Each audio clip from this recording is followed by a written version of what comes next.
Yeah, I think probably all those games, more than anything, it just makes you realize how tough it is. It really is tough, to win. It's even tougher to win in the playoffs. And then you're playing against a very good basketball team in Boston. We've just had a lot of reps on learning how to deal with a lot of different emotions. I mean, there were so many different ebbs and flows of that game. But you start to wrap your mind around that it's going to be a long game, 48 minutes, and you got to win skirmishes. We had to battle through deficits in both halves.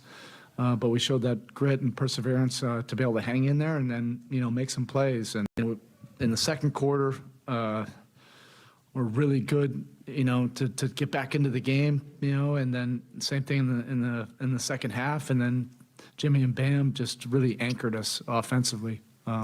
It's just great, when your two best players can lead you and you have a place where the ball can go and everybody else is just playing off of those guys. But they also hit some very timely big shots in that fourth quarter.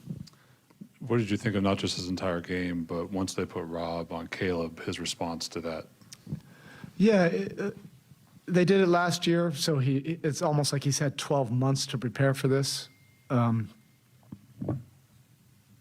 He has a lot of pride. He doesn't like being whatever. But he's an important playmaker for us. Spacing the floor. He's not your traditional 3-and-D guy. He's a little bit unconventional out of the box, so he can do a lot of different things. But that's part of it. Like if they're going to play way off of him, he's now had a lot of months of knocking down those kind of shots, but also off the dribble, making plays, and just those timely winning plays. In the second quarter, really they made a big-time push, and Caleb was the one, his energy, his offense, his defensive efforts really just kind of kept us, in that scrum. Jimmy and Bam are different off the court, but you've talked about how they're so similar on the court, just in their on-court personas. What makes them so unique as stars? That competitive spirit, the competitive will.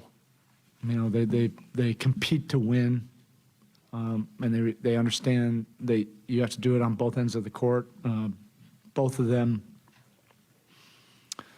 at some point probably guarded basically everybody on the floor. At some point with the switches. So they're going to burn a lot of calories on that end, but then they have this shoulder, massive responsibilities for us on the other end. So we follow them.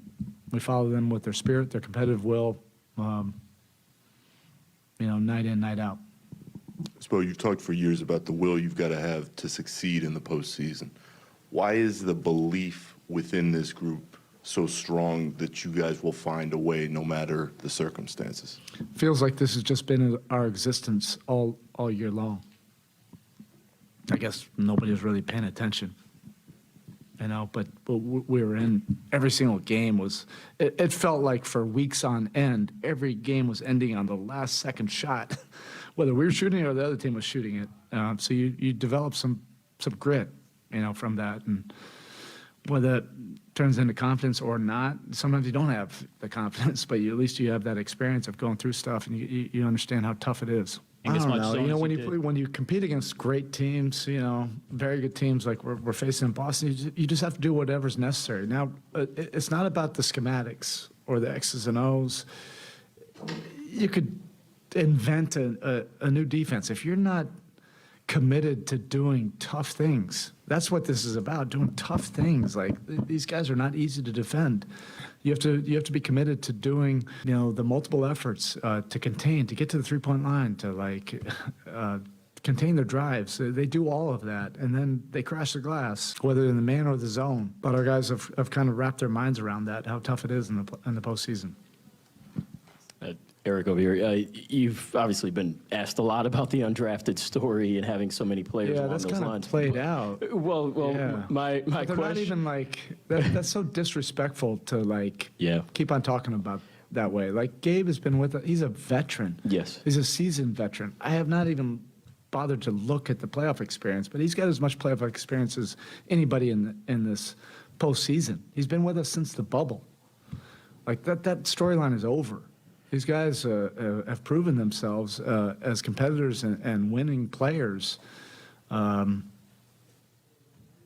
Maybe they feel a certain way about it, but they have the full trust of everybody in our locker room. And this is just about the Heat versus Celtics right now. That's it. Thanks.